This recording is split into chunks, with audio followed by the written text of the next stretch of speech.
अस्सलाम वालेकुम स्टूडेंट। हमारा जो टॉपिक चल रहा था वो था इफ़ेक्टिव डिसीजन मेकिंग। और लास्ट क्लास में हम जिस स्टेज तक पहुंचे थे वो था decision in the management function, जिसमें हम फोकस कर रहे थे कि at the time of planning किस टाइप के डिसीजन मेकिंग करने होते हैं। At the time of planning के बाद ऑर्गेनाइजिंग के वक्त क्या डिसीजन मेकिंग एक मैनेजर को करनी होती है। Third function of management leading के टाइम कौन सी डिसीजन मेकिंग करनी होती है। और लास्ट कंट्रोलिंग।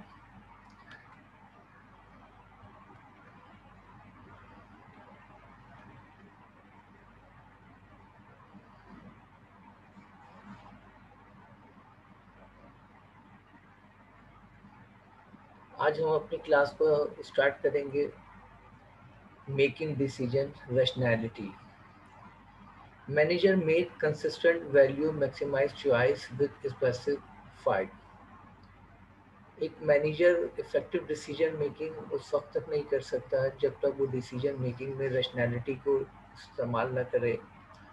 और रैशनैलिटी को यूज़ करने का मकसद होता है कि डिसीजन के अंदर कंसिस्टेंसी, डिसीजन में वैल्यू को मैक्सिमाइज किया जा सके और डिसीजन को स्पेसिफाई किया जा सके। Constraints and assumptions are that decision maker are perfectly rational, fully objective and logical। जो आप डिसीजन मेकिंग कर रहे हैं वो डिसीजन मेकिंग आपके ऑब्जेक्टिव की अचीवमेंट का रीज़न बनेंगे। और जो भी डिसीजन मेकिंग आप कर रहे हैं उसके अंदर लॉजिकल एलिमेंट किस हद तक शामिल है। Have carefully defined the problem and identify all viable alternatives। जब आप डिसीजन मेकिंग कर रहे हैं तो उस डिसीजन मेकिंग के दौरान आपने जो करंट प्रॉब्लम है उसको सही तरीके से आइडेंटिफाई किया है या नहीं किया। क्योंकि अगर प्रॉब्लम आइडेंटिफाई नहीं होगी तो सब तक कभी भी इफेक्टिव डिसीजन मेकिंग पॉसिबल नहीं है। उसके बाद सेकेंड स्टेप ये आता है कि जो भी डिसीजन मेकिंग के दौरान आपने अल्टरनेटिव डेवलप किए हैं वो अल्टरनेटिव जो है वो किस हद तक आपकी प्रॉब्लम के सॉल्यूशन के लिए रेलिवेंट है और किस हद तक वो आपकी प्रॉब्लम को एलिमिनेट कर सकते हैं। Have a clear and specific goal. आपके पास डिसीजन मेकिंग के दौरान या डिसीजन मेकिंग से पहले एक क्लैरिटी होनी चाहिए टूवर्ड्स ऑर्गेनाइजेशनल गोल। कि जो ऑर्गेनाइजेशन गोल अचीव करना चाहती है वो इज अंडरस्टैंडेबल होनी चाहिए, क्लियर होनी चाहिए, ताकि उस गोल की अचीवमेंट के लिए आप डिसीजन मेकिंग कर सकें। Will select the all alternative that maximise outcome in the organisation interest rather than in their personal interest. आपने जितने भी अल्टरनेटिव डिसीजन मेकिंग के लिए सिलेक्ट किए हैं उसके जो आउटकम्स होना चाहिए वो ऑर्गेनाइजेशन के इंटरेस्ट में होना चाहिए रादर देन पर्सनल इंटरेस्ट। यानी ये बहुत एक सेंसिटिव इशू होता है कि जब आप डिसीजन मेकिंग करते वक्त ऑल्टरनेटिव डेवलप कर रहे हैं तो आपका जो मेन फोकस होना चाहिए वो ऑर्गेनाइजेशन के इंटरेस्ट होना चाहिए, ना कि कोई personal interest. Decision making bonded rationality. Manager make decisions rationally but are limited bounded by their ability to process information। जब भी कोई मैनेजर डिसीजन मेकिंग करता है तो वहाँ पर उसकी जो रैशनैलिटीज़ हैं वो बाउंडेड होती हैं। यानी इसका मकसद ये होता है कि जो वो इंफॉर्मेशन प्रोसेस कर रहा है वो किस हद तक एबिलिटी रखता है उस इंफॉर्मेशन को डिसीजन मेकिंग के ऑब्जेक्टिव की अचीवमेंट के लिए प्रोसेस करने की। Assumption are that decision makers, वो क्या क्या अजम्पशंस हैं जो कि डिसीजन मेकर के लिए कंसिडरेबल होनी चाहिए। विल नॉट सीक आउट और have knowledge of all alternative. आपके पास किस हद तक नॉलेज अवेलेबल है वो अल्टरनेटिव जो आपने डिसीजन मेकिंग के लिए डेवलप किए हैं, ये वो अल्टरनेटिव जो आपने डिसीजन मेकिंग के लिए सेलेक्ट किए हैं। will satisfy, choose the first alternative encounter that satisfactorily solve the problem rather than maximize outcome of their decision by considering all alternative and choosing the best. एक condition ये होती है कि आपने जो फर्स्ट ऑल्टरनेटिव सेलेक्ट किया है, अगर आपको लगता है कि ये ऑल्टरनेटिव आपके लिए सेटिस्फैक्ट्री लेवल पर, मैक्सिमम लेवल पर है और जिससे आप अपने रिक्वायर्ड ऑब्जेक्टिव को इजीली अचीव कर सकते हैं, तो क्या आपको वही फर्स्ट अल्टरनेटिव को सिलेक्ट कर लेना चाहिए एज ए डिसीजन मेकिंग, या आपको फर्दर अल्टरनेटिव डेवलप करने चाहिए ताकि मज़ीद अल्टरनेटिव को कंपेयर करके बेस्ट अल्टरनेटिव तक पहुंचा जाए। इन्फ्लुएंस ऑन डिसीजन मेकिंग, कि आपकी डिसीजन मेकिंग में वो कौन कौन से फैक्टर हैं जो इन्फ्लुएंस करते हैं, जिनकी बुनियाद पर आप डिसीजन मेकिंग करते हैं। The role of intuitions, intuitive decision making, making decision on the basis of experience, feelings, accumulated judgment। ये वो तरीकाकार है डिसीजन मेकिंग का जिसमें डिसीजन मेकर यानी मैनेजर डिसीजन मेकिंग में जो यूज़ करता है वो अपना एक्सपीरियंस जो कि उसने पास की परफॉर्मेंस और प्रैक्टिस से अचीव किया है, और एक नॉर्मली प्रैक्टिस ये है कि ये एक्सपीरियंस उसके डिसीजन मेकिंग की इफेक्टिवनेस के लिए बहुत अहम रोल प्ले करता है और एक मैनेजर कम वक्त में बेहतर डिसीजन मेकिंग करने में कामयाब हो जाता है। नेक्स्ट फीलिंग्स, फीलिंग्स जो है इंसान की जो कि उसको बहुत ज़्यादा गाइडलाइन फराम करती हैं, काउंसलिंग करती हैं किसी भी बेस्ट अल्टरनेटिव को चूज़ करने में, तो उसकी फीलिंग्स किस डायरेक्शन में उसको सपोर्ट कर रही हैं डिसीजन मेकिंग के लिए। एंड एक्यूमुलेटेड जजमेंट, जो उसने पास में अपने एक्सपीरियंस में जजमेंट ऑब्जर्व की है, जजमेंट रिसीव की है, वो जो टोटल एक्यूमुलेटेड जजमेंट है वो भी बहुत हेल्पफुल होती हैं किसी भी मैनेजर के लिए during the decision making process. What is intuitions, अगर हम इंट्यूशंस की बात करें तो इसके अंदर मुख्तलिफ डायमेंशन है, जैसे कि first one, manager make decision basis based on their past experience. एक नॉर्मली प्रैक्टिस है कि मैनेजर जो है डिसीजन मेकिंग करते हैं अपने पास की प्रैक्टिस से जो उन्होंने लर्न किया है उसकी बुनियाद पे। ऐसे डिसीजन को हम कहते हैं एक्सपीरियंस बेस्ड डिसीजन। सेकंड जो हमारे पास डायरेक्शन होती है, manager make decision based on ethical values और कल्चर। यानी एक मैनेजर के लिए बहुत ज़रूरी होता है कि वो डिसीजन मेकिंग के दौरान डेफिनेटली ऑब्जर्व करे वो क्या क्या एथिकल वैल्यूज़ हैं और वो क्या क्या कल्चरल फैक्टर हैं जिनकी बुनियाद पर डिसीजन मेकिंग की जाए, जिनको उसमें शामिल किया जाए। ऐसे डिसीजन हमारे कहलाते हैं वैल्यू और एथिक्स बेस्ड डिसीजन। थर्ड जो हमारे पास डायरेक्शन मौजूद होती है, manager make decision based on feelings और इमोशंस। यानी एक मैनेजर जो है डिसीजन मेकिंग करता है जिसमें वो यूज़ करता है अपनी फीलिंग्स को, जिसके अंदर वो कंसीडर करता है अपने इमोशंस को और उसके बाद वो डिसीजन मेकिंग करता है। ऐसे डिसीजन कहलाते हैं इफेक्ट इनिशिएटेड डिसीजंस। एक और जो डायरेक्शन हमारे पास मौजूद होती है, manager use data from subconscious mind to help them make decision. कि मैनेजर के पास एक स्पेसिफिक डेटा होता है जो भी उस डिसीजन या जो प्रॉब्लम अकर हुई है ऑर्गेनाइजेशन में उससे रिलेटेड, और मैनेजर उस डेटे की बुनियाद पर, उस डेटे की अवेलेबिलिटी की बुनियाद पर इफेक्टिव डिसीजन मेकिंग करता है। ऐसे डिसीजन को कहते हैं सबकॉन्शियस मेंटल प्रोसेसिंग। एक और जो डायरेक्शन हमारे पास मौजूद होती है, manager make decision based on skill, knowledge and training. यानी एक मैनेजर जो है डिसीजन मेकिंग में डेफिनेटली यूज़ करता है अपनी स्किल्स को जो कि उसने अभी तक अपनी पास्ट परफॉर्मेंस से अचीव की है, इन्हेंस की है। फिर उसकी नॉलेज, जो भी एक्यूमुलेटेड नॉलेज है, उस नॉलेज की बुनियाद पर वो डिसीजन मेकिंग करता है। और वो ट्रेनिंग मुख्तलिफ नौइयत की जिनकी बुनियाद पर उसने अपनी लर्निंग को इन्हेंस किया है। ऐसे डिसीजन को हम कहते हैं cognitive based decision. Types of decision and decision making conditions, इसके अंदर हम फोकस करेंगे two types of problem and decision, decision making condition.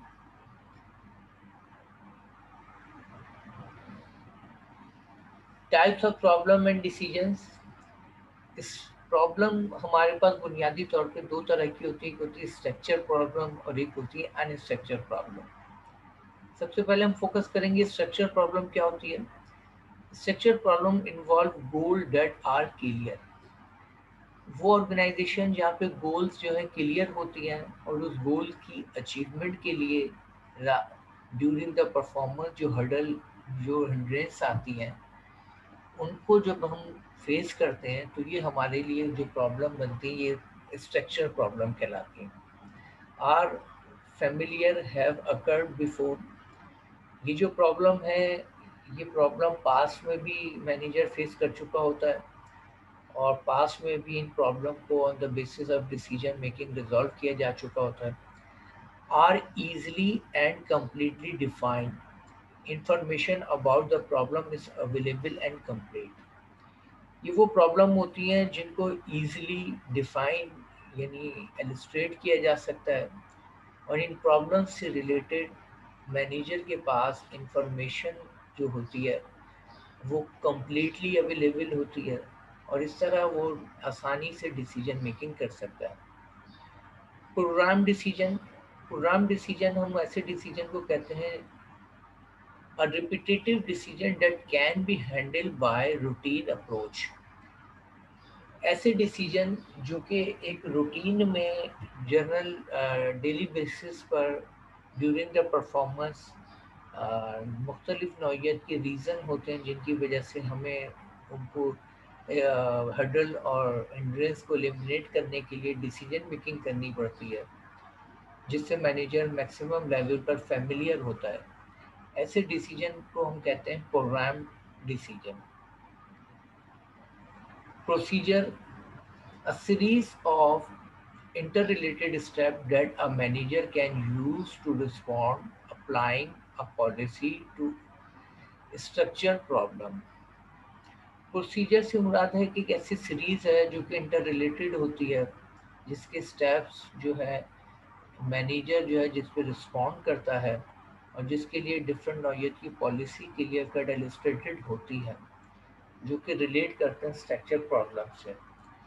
Second है rules, an explicit statement that limit what a manager or employee can or cannot do। Rules and regulation organization में at the time of strategic plan determine कर दी जाते हैं और ये rules जो है guideline फराम करते हैं मैनेजर की उस प्रीमिसेस की उस लिमिटेशन की जिसकी बुनियाद पे वो मैनेजर डिसीजन मेकिंग करते वक्त ये रियलाइज़ करता है कि वो क्या कर सकता है और क्या नहीं। Policy, a general guideline for making a decision about structure problem। Normally organisation में स्ट्रक्चर प्रॉब्लम को सॉल्व करने के लिए ऑर्गेनाइजेशन पॉलिसी डेवलप करती है और ये पॉलिसी जो है एक रहनुमाई फराम करती है मैनेजर की during the decision making. Policy, procedure and rules examples, हम यहाँ पे कुछ एग्जाम्पल फोकस करेंगे पॉलिसी से रिलेटेड, प्रोसीजर से रिलेटेड एंड रूल से related. First one is policy, accept all customer return merchandise. एक ऑर्गेनाइजेशन है जो फिनिश गुड्स की सेल्स में डील करती है और उसकी पॉलिसी ये है कि वो एक्सेप्ट करेगी उन तमाम कस्टमर की रिटर्न मर्चेंडाइज को जो वो रिटर्न करना चाहते हैं। अब इसकी हम एग्जांपल देखते हैं प्रोसीजर की। Follow all step for completing merchandise return documentation, हमें प्रोसीजर ये बताता है कि हमें during the receiving return merchandise complete करनी है वो तमाम डॉक्यूमेंटेशन जो कि उस मर्चेंडाइज से रिलेटेड है। रूल्स यहाँ पे हमें इलस्ट्रेट करते हैं, manager must approve all refund our, for instance $50, यानी एक मैनेजर जो है अप्रूव कर सकता है रिफंड कहाँ तक, $50 तक, यानी इससे ज़्यादा नहीं कर सकता। No credit purchase are refund for cash, यानी अगर कोई क्रेडिट सेल की है तो उसका रिफंड कभी कैश बेसिस पर नहीं होगा, उसका रिफंड भी on the basis of credit term and condition की बुनियाद पर होगा। Problems and decision. Unstructured problem that are new और unusual and for which information is ambiguous और इनकम्प्लीट। हम अनस्ट्रक्चर्ड प्रॉब्लम उन प्रॉब्लम को कहते हैं जो अपनी नेचर में यूनिक होती हैं। ऑर्गेनाइजेशन में पास्ट में ऐसी प्रॉब्लम को पहले कभी फेस नहीं किया होता, और यही वजह है कि इन प्रॉब्लम से रिलेटेड इंफॉर्मेशन जो है वो इनकम्प्लीट या इनसफिशिएंट होती है। ऐसी प्रॉब्लम को हम कहते हैं unstructured problem. Problem that will require custom made solution, ये वो अनस्ट्रक्चर्ड प्रॉब्लम होती है जिनका सोल्यूशन जो है नॉर्मली कस्टम बेस्ड होता है, और इसको हम कस्टम बेस्ड नौइयत पे सॉल्व करते हैं। Non programme decision that are unique and non recurring, वो तमाम डिसीजन जो कि अपनी नौइयत में यूनिक हैं, जो कि ऑर्गेनाइजेशन में पास्ट प्रैक्टिस में ऐसे डिसीजन को एग्जीक्यूट नहीं किया होता। Decision that are general unique response, और ये वो डिसीजन होते हैं जो कि जनरेट करते हैं यूनिक रिस्पॉन्स, जिनकी बुनियाद पर डिसीजन मेकिंग की जाती है। यानी ये पास्ट के प्रैक्टिसेस का हिस्सा नहीं होते, बल्कि एक नया एक्सपीरियंस होता है, एक नई डायमेंशन होती है किसी भी मैनेजर के लिए। यही वजह है कि अनस्ट्रक्चर्ड प्रॉब्लम और नॉन प्रोग्राम डिसीजन एक मैनेजर के लिए बहुत चैलेंजिंग कंडीशन होती है कि किस तरह इसको इफेक्टिव डिसीजन मेकिंग में डाइवर्ट किया जाए। Programme versus non programme decision की अगर हम एग्जांपल को फोकस करें कि इनकी कैरेक्टरिस्टिक क्या होती है, तो कैरेक्टरिस्टिक के लिहाज से programme and non programme decision को हम फोकस करते हैं। टाइप्स ऑफ प्रॉब्लम, यहाँ पर प्रोग्राम डिसीजन में स्ट्रक्चर प्रॉब्लम होती है, जबकि नॉन प्रोग्राम डिसीजन में अनस्ट्रक्चर प्रॉब्लम को हम सॉल्व करते हैं। Second, managerial level. Programme decision normally low level of management यानी फर्स्ट लाइन मैनेजमेंट सॉल्व करती है, डिसीजन मेकिंग करती है, जबकि नॉन प्रोग्राम डिसीजन जो है अपर लेवल मैनेजमेंट यानी मिडिल या टॉप मैनेजमेंट इनको सॉल्व करती है। फ्रीक्वेंसी, प्रोग्राम डिसीजन की जो फ्रीक्वेंसी है वो competitive, routine, readily available. Frequency जो होती है प्रोग्राम डिसीजन की वो रिपीटेटिव यानी अगेन एंड अगेन बार बार आ रही होती है, और ये रूटीन का हिस्सा होती है। जबकि नॉन प्रोग्राम डिसीजन जो है वो न्यू एंड अनयूजुअल, इनकी फ्रीक्वेंसी जो है वो एक नई वैरायटी ऑफ डिसीजन होती है, और ये अनयूजुअल होते हैं। इंफॉर्मेशन, प्रोग्राम डिसीजन में जो इन्फॉर्मेशन है वो रेडली अवेलेबल होती है, जबकि नॉन प्रोग्राम डिसीजन में एम्बिगियस या अनकम्प्लीट डिसीजन मेकिंग होती है। गोल्स की अगर हम बात करें तो प्रोग्राम डिसीजन की जो गोल्स होती हैं वो क्लियर और स्पेसिफिक होती है, जबकि नॉन प्रोग्राम डिसीजन की जो गोल्स होती हैं वो वेग्यू होती है, कंफ्यूजन होता है।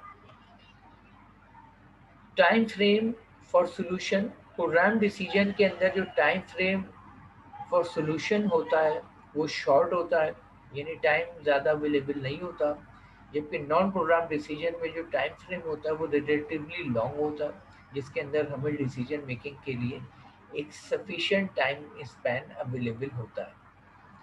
Solution relies on, programme decision के जो सॉल्यूशन रिलाई करते हैं वो प्रोसीजर पे करते हैं, रूल्स पे करते हैं एंड पॉलिसीज पे करते हैं, जबकि नॉन प्रोग्राम डिसीजन के अंदर जो सॉल्यूशन रिलाई करते हैं वो होते हैं जजमेंट,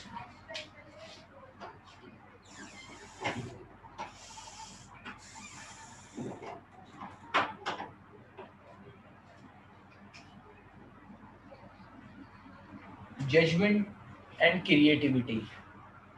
तो ये हमने देखा programme versus non programme decision के अंदर क्या डिफरेंसेस होते हैं।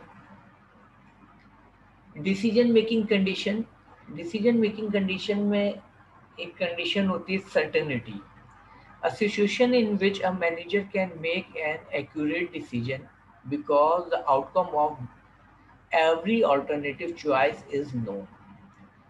डिसीजन मेकिंग कंडीशन में सर्टेनिटी हम उसे कहते हैं जिसके अंदर मैनेजर के पास जितने भी डिसीजन से रिलेटेड ऑल्टरनेटिव होते हैं या जितनी भी चॉइस होती हैं, वो मैनेजर उन तमाम ऑल्टरनेटिव एंड चॉइस से वेल नोन होता है और वो उनके आउटकम्स के बारे में इंफॉर्मेशन रखता है। रिस्क एक कंडीशन होती है डिसीजन मेकिंग में, a situation in which a manager is able to estimate the likelihood probability of outcome that result from the choice of particular alternative. Decision making में रिस्क फैक्टर कब include होता है?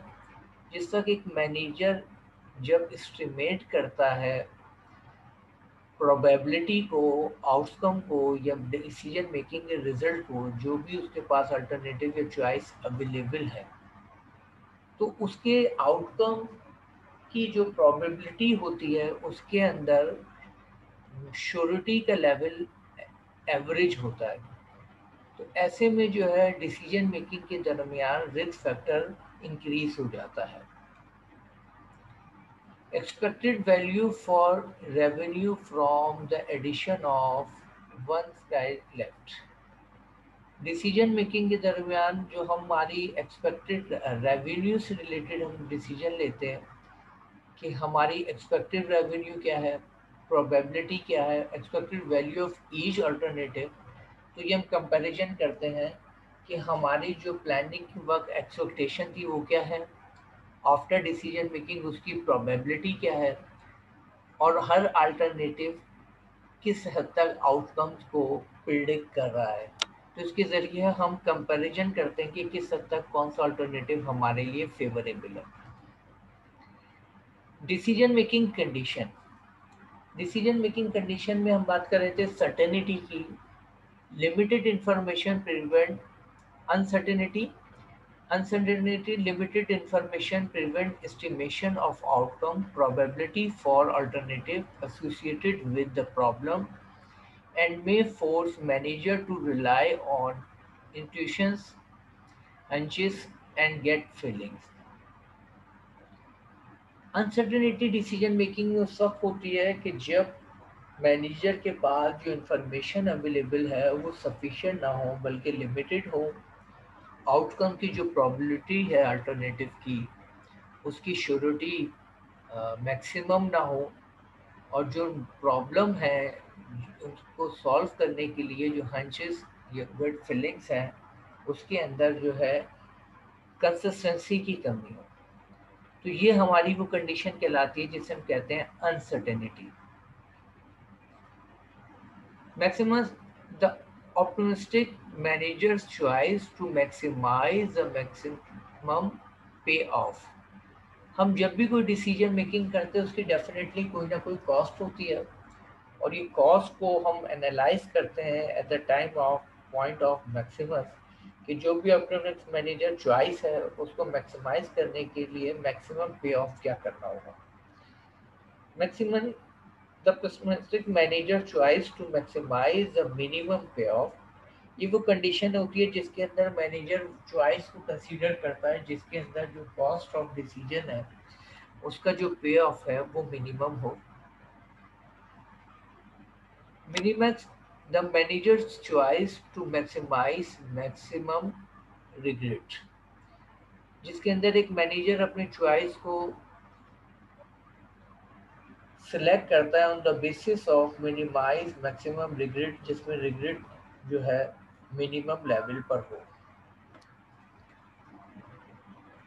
पे of matrix के जरिए हम analyse करते हैं मुख्तलिफ सिचुएशन को कि अगर हम मास्टर कार्ड रिस्पॉन्स कर रहे हैं और इसके अंदर जो है वह मार्केटिंग स्ट्रेटजी से रिलेटेड, तो हम इनकी मुख्तलिफ रैंकिंग करते हैं और उसकी बुनियाद पर हम ये जानने की कोशिश करते हैं कि मुख्तलिफ ऑल्टरनेटिव में जो हमारी डिसीजन कॉस्ट है वो क्या होगी। डिसीजन मेकिंग स्टाइल, अब जो हमारा सेक्शन है डिसीजन इफेक्टिव डिसीजन मेकिंग में वो है आउटकम से रिलेटेड। और इसके अंदर जो हमारा 4 डायरेक्शन है, इसमें 2 decision making style, 12 decision making vices, managerial decision making model, decision making practice in the Arab contracts. Decision making style के अंदर जो फर्स्ट स्टाइल हमारे पास होता है वो है linear thinking style. A person's preference for using external data and facts and processing this information throughout rational logical thinking। Linear thinking style वो decision making style है जिसके अंदर एक मैनेजर जो है यूज़ करता है एक्सटर्नल डेटा को, फैक्ट्स को, और फिर इनको प्रोसेस करता है इंफॉर्मेशन को, जिसके अंदर शामिल होती है rationality and logical thinking. Non linear thinking style, a person's preference for internal source of information and processing this information with internal insights, feelings and hunches। ये बिल्कुल डिफरेंट होता है लीनियर स्टाइल से नॉन लीनियर स्टाइल। इसके अंदर जो भी manager या पर्सन होता है वो रिलाई करता है इंटरनल सोर्स ऑफ इंफॉर्मेशन पे, फिर उसको प्रोसेस करता है इंफॉर्मेशन को, और वो internal insights and feeling and hunches को यूटिलाइज करता है। इसकी बुनियाद पे वो डिसीजन मेकिंग करता है। अब हम बात करेंगे common decision making error and बाइस। नॉर्मली डिसीजन मेकिंग के अंदर एरर और बाइस क्या क्या हो सकते हैं, तो हम ये मैक्सिमम वैरायटी ऑफ एरर्स और बाइस को डिस्कस करेंगे, जिसकी बुनियाद पे हमारा डिसीजन अनइफेक्टिव हो सकता है। इसके अंदर सबसे पहले है over confidence.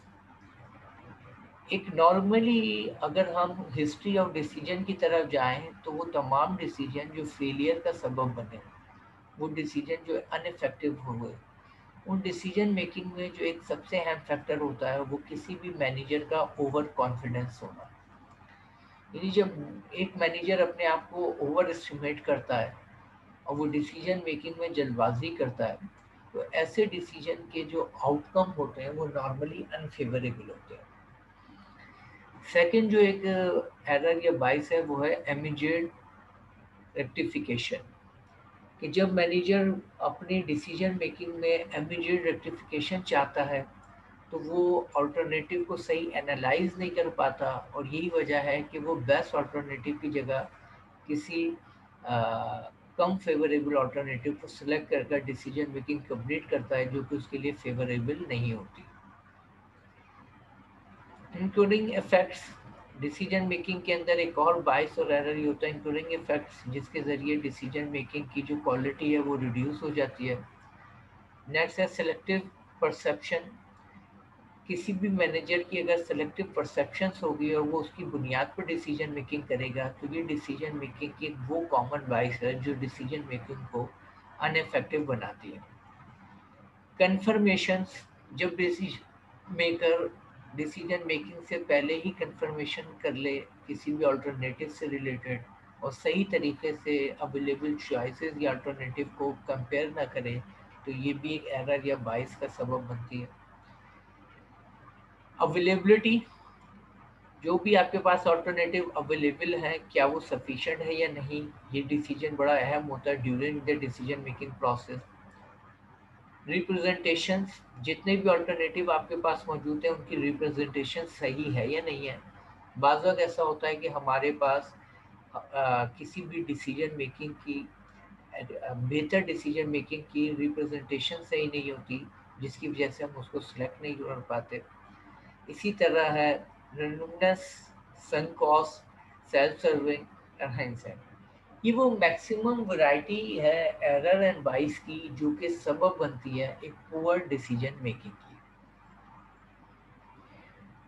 Decision making bias and error, इसके अंदर हम सबसे पहले बात करेंगे नोटिस की using rules of thumb to simplify decision making. जब कोई manager during the decision making rule of thumb को इस्तेमाल करता है और हर डिसीजन मेकिंग को सिंप्लीफाई करता है, तो ऐसा डिसीजन जो है हमारे लिए एक अनफेवरेबल होता है। ओवर कॉन्फिडेंस बाइस, holding unrealistically positive view of oneself and one's performance। यानी जब एक मैनेजर अपने आप को कंप्लीटली इंफॉर्मेटिव या अपने आप को इंटेलिजेंट समझे और अपने डिसीजन मेकिंग में कंसर्न लोगों को शामिल ना करें, तो ऐसे डिसीजन भी नॉर्मली पुअर डिसीजन मेकिंग में शामिल होते हैं। नेक्स्ट, इमीडिएट रेक्टिफिकेशन बाइस, choosing alternative that offer immediate reward and avoid immediate cost। यानी हम डिसीजन मेकिंग करते वक्त अवॉइड कर देते हैं किस चीज़ को, वो सिर्फ फोकस करते हैं इमीडिएट रिवॉर्ड जो उस अल्टरनेटिव से हासिल हो रहा है, और उस चीज़ को नेगलेक्ट कर देते हैं जो कॉस्ट होती है उस डिसीजन मेकिंग के इम्प्लीमेंट के लिए। अक्सर हम और हिस्ट्री ऑफ ऑर्गेनाइजेशन में ये बात देखने में आती है कि बहुत सारे अल्टरनेटिव ऐसे थे कि जिनकी आउटकम तो बहुत एक्सेप्टेबल थे, लेकिन उनको अप्लाई करने के लिए जो कॉस्ट थी वो अननेसेसरी ज़्यादा थी। Anchoring effects, sitting on initial information and ignoring subsequent information। यानी जो हमें फर्स्ट स्टेप में इंफॉर्मेशन हासिल हुई है, खाली उसको हम कंसीडर करें और फर्दर इंफॉर्मेशन हासिल ना करने की कोशिश करें, ये भी पोर डिसीजन मेकिंग का रीज़न बनती है। नेक्स्ट, सेलेक्टिव परसेप्शन बाइस, सेलेक्टिंग और organizing and interpreting event based on decision maker bias perception। Selective precision बाइस की बुनियाद पर क्या होता है कि एक मैनेजर या एक रिस्पॉन्सिबल जो पर्सन होता है वो इंटरप्रेट करता है इवेंट को ऑन द बेसिस ऑफ बाइसनेस, और डिसीजन मेकर जो है अपनी बाइसनेस की वजह से बेस्ट अल्टरनेटिव को नेगलेक्ट कर देता है। कंफर्मेशन बाइस, seeking out information that confirms past choice and discounting contradictory information। जब कोई भी मैनेजर जो है इंफॉर्मेशन को सर्च करता है डिसीजन मेकिंग के लिए, तो वो जो है ज़्यादातर वो पास की इंफॉर्मेशन को फोकस करे और कंट्रडिक्टरी इंफॉर्मेशन को डिनाई करे, तो ये भी हमारे लिए बाइस का सबब बनती है। नेक्स्ट हमारे पास जो एक बाइस है वो है फ्रेमिंग बाइस, selecting and highlighting certain aspect of the situation while ignoring other aspect। यानी हम जो है during the decision making highlight करते हैं किसी खास एस्पेक्ट ऑफ डिसीजन की मेकिंग को, और उसकी जो अदर डायमेंशन होती है उसको डिस्कस या नेगलेक्ट डिस्कस नहीं करते, नेगलेक्ट कर देते हैं, तो ये भी बाइस का सबब बनती है। अवेलेबिलिटी बाइस, losing decision making objectivity by focusing on the most recent event। यानी जब कोई मैनेजर जो है डिसीजन मेकिंग के दौरान ऑब्जेक्टिव को फोकस करते हुए मोस्ट रिसेंट इवेंट को खाली कंसीडर करता है, तो ये कहलाती है अवेलेबिलिटी बाइस। रिप्रेजेंटेशन बाइस, drawing analogies and seeking identical situation when non exist. Representation बाइस वो बाइस होती है जिसकी बुनियाद पे एक मैनेजर जो है ड्राइंग करता है एनालॉजीज को और सीख करता है आइडेंटिकल सिचुएशन को जो कि उसकी नॉन एग्जिस्ट करती है। रिकमेंडेंस बाइस, creating unfounded meaning out of random event. जब हम क्रिएट करते हैं अनफाउंड या meaning out of random events को, तो ये हमारी रैंडमनेस बाइस कहलाती है। सunk cost error, forgetting that current action cannot influence past event and relate only to future consequences। ये हमारे लिए जो संक एरर बनता है, और ये एरर क्या है कि जब कोई मैनेजर फॉरगेट करता है करंट एक्शन जो कि जिसका इन्फ्लुएंस जो होता है past event and relative only future consequences से रिलेटेड। सेल्फ सर्विंग बाइस, taking quick credit for success and blaming outside factor for failure. अक्सर डिसीजन मेकिंग में ये प्रैक्टिस देखी गई है, जो कि एक negative attitude of decision maker कहलाता है, कि जब भी किसी डिसीजन मेकिंग का फेलियर होता है तो उसका ब्लेम आउटसाइड के फैक्टर्स पे डाल दिया जाए और अपनी कॉम्पिटेंसी को एनालाइज न किया जाए। इनसाइड बाइस, mistakenly believing that an event could have been predicted once that actual outcome is known after the fact.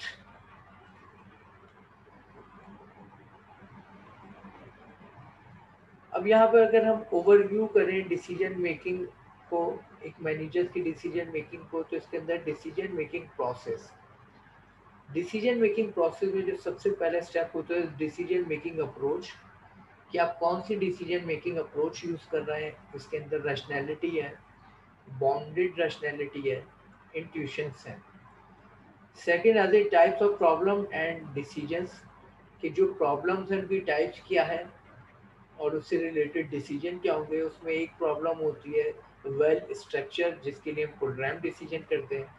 एक प्रॉब्लम होती है अनस्ट्रक्चर्ड, जिसके लिए हम नॉन प्रोग्राम डिसीजन करते हैं। डिसीजन मेकिंग कंडीशन, एक कंडीशन डिसीजन मेकिंग होती है सर्टेनिटी, एक होती है रिस्क और एक होती है अनसर्टेनिटी। नेक्स्ट होती है decision choose the best alternative maximising satisficing implementing evaluating. ये वो स्टेप होता है जिस पे आके हमारी डिसीजन मेकिंग कंप्लीट हो जाती है। और फिर आते हैं हमारा डिसीजन मेकिंग एरर एंड बाइस, कि डिसीजन मेकिंग में एरर कितने हद तक इन्वॉल्व रहे और डिसीजन मेकिंग में बाइसेस का कितना इन्फ्लुएंस रहा। डिसीजन मेकिंग स्टाइल के अंदर हमारे पास मौजूद होते हैं लीनियर थिंकिंग स्टाइल और सेकंड होता है नॉन लीनियर थिंकिंग स्टाइल, जिसको हम पहले ही डिटेल में डिस्कस कर चुके हैं। Practices of decision making in the Arab world, ये हमारे पास एक एग्जांपल मौजूद है कि अरब वर्ल्ड के अंदर जो डिसीजन मेकिंग की जाती है वो किस तरीके से की जाती है।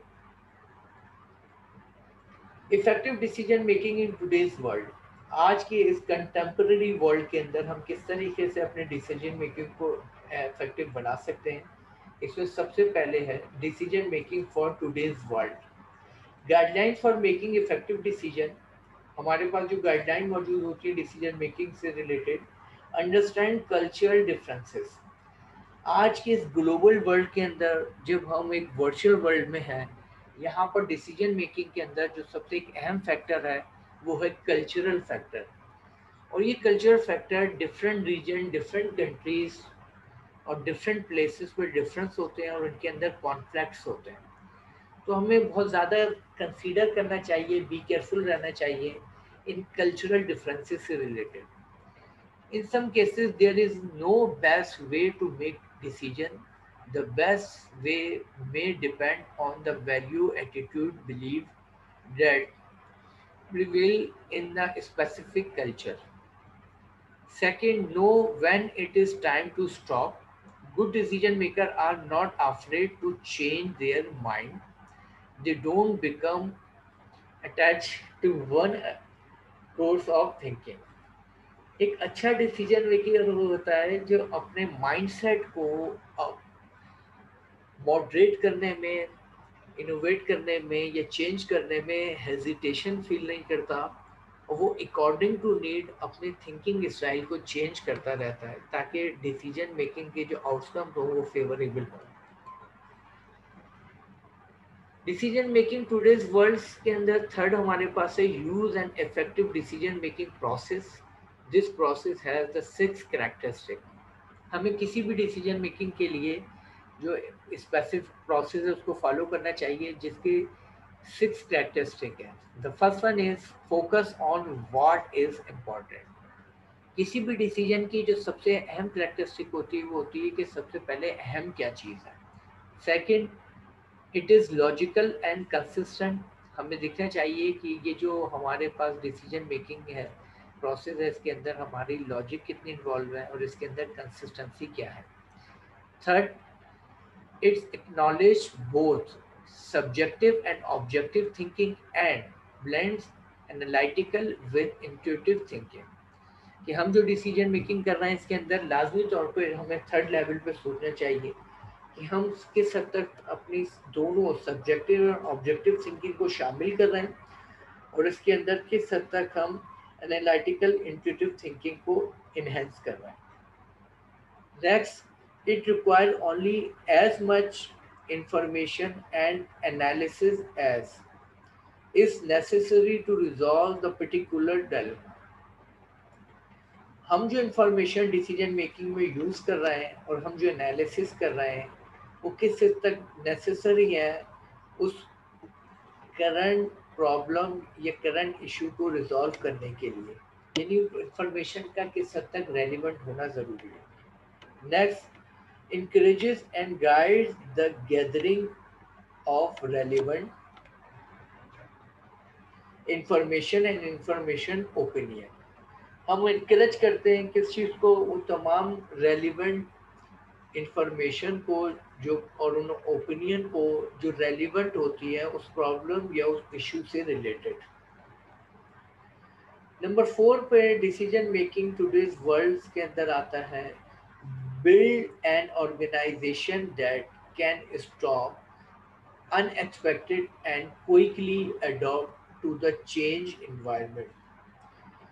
Kelly Wicks calls such organization highly reliable organization and said that share 5 habits. आज के दौर में एक ऑर्गेनाइजेशन को इस तरीके से बिल्ड करना चाहिए, एक ऑर्गेनाइजेशन को इस तरीके से डेवलप करना चाहिए कि उसके अंदर जो क्विकली अडॉप्ट होना चाहिए चेंज इन्वायरमेंट को, यानी इन्वायरमेंट में जो होने वाली चेंजेस हैं उनको हम क्विकली अडॉप्ट करें. हमारे यहाँ रेजिस्टेंस टूवर्ड्स चेंज नहीं होना चाहिए, क्योंकि एडवांसमेंट ऑफ टेक्नोलॉजी की वजह से बिजनेस इन्वायरमेंट के अंदर बहुत तेज़ी से चेंजेस आ रहे हैं. जो कल था वो डेफिनेटली आज नहीं है और जो आज है वो डेफिनेटली कल नहीं होगा. तो अगर ऑर्गेनाइजेशन इस चेंज को एक्सेप्ट करती है तो वो डेफिनेटली अपनी इस कंटेम्प्रेरी प्रॉब्लम को रिजॉल्व करने में कामयाब हो जाती है. इसके लिए जो हमारे पास 5 पॉइंट्स हैं उसमें पहला है are not tricked by their success. Second, differ to the expert on the front line. That unexpected circumstances provide the solution. Embrace complexity, anticipate, but also recognize their limits. तो ये वो पॉइंट्स हैं जिनके ज़रिए हम अपनी ऑर्गेनाइजेशन को build कर सकते हैं, ऑर्गेनाइजेशन को मॉडरेट कर सकते हैं, ताकि वहाँ पर आने वाली चेंजेस को सही वक्त पर अंडरस्टैंड करके, रियलाइज़ करके उसका हिस्सा बना जा सके.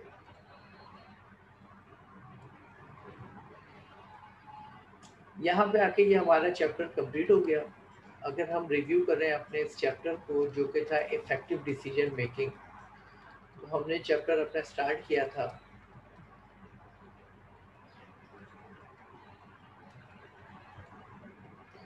हमने सबसे पहले बात की थी डिसीजन मेकिंग डेफिनेशन की कि डिसीजन मेकिंग की डेफिनेशन क्या है, और सिंपल एक शॉर्टेस्ट डेफिनेशन थी कि मेकिंग अ चॉइस फ्रॉम 2 और मोर अल्टरनेटिव. ये क्या कहलाती है? Decision making. फिर हमने बात की थी डिसीजन मेकिंग प्रोसेस की. इस डिसीजन मेकिंग के प्रोसेस के अंदर फर्स्ट था हमारे पास आइडेंटिफाइंग द प्रॉब्लम, कि सबसे पहले हम आइडेंटिफाई करते हैं कि हमारी करंट प्रॉब्लम क्या है. सेकेंड था आइडेंटिफाई डिसीजन क्राइटेरिया, फिर हम डेवलप करते हैं कि डिसीजन के लिए जो क्राइटेरिया है वो क्या है. थर्ड हमारा स्टेप था allocating weight to the each criteria. हम वेट करते हैं हर क्राइटेरिया का ताकि कंपेयर करने में उसको क्वांटिटेटिवली आसानी हो. फिर हमने बात की थी फुल स्टेप की डेवलपिंग ऑल्टरनेटिव्स, कि हम एक सफिशिएंट क्वांटिटी में ऑल्टरनेटिव डेवलप करते हैं ताकि हम बेस्ट ऑल्टरनेटिव तक पहुंच सकें. फिफ्थ एनालाइजिंग ऑल्टरनेटिव, हम उन अल्टरनेटिव को डेवलप करने के बाद एनालाइज करते हैं, कंपेयर करते हैं कि इसमें से सबसे ज़्यादा फेवरेबल कौन सा है. फिर हमने बात की थी सेलेक्टिंग एन ऑल्टरनेटिव. ये वो स्टेप होता है जिस पर डिसीजन मेकिंग ऑलमोस्ट कंप्लीट हो जाती है. और 7 स्टेप है इम्प्लीमेंटिंग द ऑल्टरनेटिव. फिर हम उस अल्टरनेटिव को यानी जो डिसीजन लिया उसको इम्प्लीमेंट करते हैं. और लास्ट स्टेप था इवेल्युएटिंग द डिसीजन इफेक्टिवनेस। हम इवेल्युएट करते हैं कि डिसीजन मेकिंग के जो आउटकम्स हैं वो किस हद तक एक्सेप्टेबल है। फिर हमने बात की थी manager decision making. Manager decision making के अंदर हमने बात की थी कि decision making on the basis of function of management के प्लानिंग के वक्त क्या डिसीजन होते हैं, ऑर्गेनाइजिंग के वक्त क्या डिसीजन होते हैं, लीडिंग के वक्त क्या डिसीजन होते हैं और कंट्रोलिंग के वक्त क्या डिसीजन होते हैं। फिर हमने बात की थी डिसीजन मेकिंग रैशनैलिटीज़ की, कि डिसीजन मेकिंग में रैशनैलिटीज़ का क्या इन्फ्लुएंस है, कॉन्स्टेंट्स क्या है, उसके एवोल्यूशन क्या है, बाउंडेड रैशनैलिटी डिस्कस की थी। फिर हमने इंट्यूटिव डिसीजन मेकिंग से रिलेटेड बात की थी। फिर हमने बात की थी डिटेल में कि डिसीजन मेकिंग इंट्यूशंस किस हद तक डिसीजन मेकिंग में चेंजेस लाते हैं। फिर हमने बात की थी types of problem in decision, structure problem क्या होती है जिसके लिए हम प्रोग्राम डिसीजन मेकिंग करते हैं। फिर हमने बात की थी प्रोसीजर्स की, रूल्स की एंड पॉलिसी की, ये किस हद तक डिसीजन मेकिंग पे इन्फ्लुएंस रखते हैं। फिर हमने डिस्कस किया था पॉलिसी, प्रोसीजर, रूल्स की एग्जाम्पल की। फिर हमने डिस्कस किया था unstructured problem and non programme decision, कि जब प्रॉब्लम अनस्ट्रक्चर होती है तो उसके लिए डिसीजन मेकिंग भी नॉन प्रोग्राम होती है। फिर हमने इसके अंदर डिफरेंस किया था program and non programme decision के अंदर। फिर हमने बात की थी डिसीजन मेकिंग कंडीशन के, इसके अंदर एक कंडीशन सर्टेनिटी होती है, एक कंडीशन रिस्क होता है, एक अनसर्टेनिटी होती है।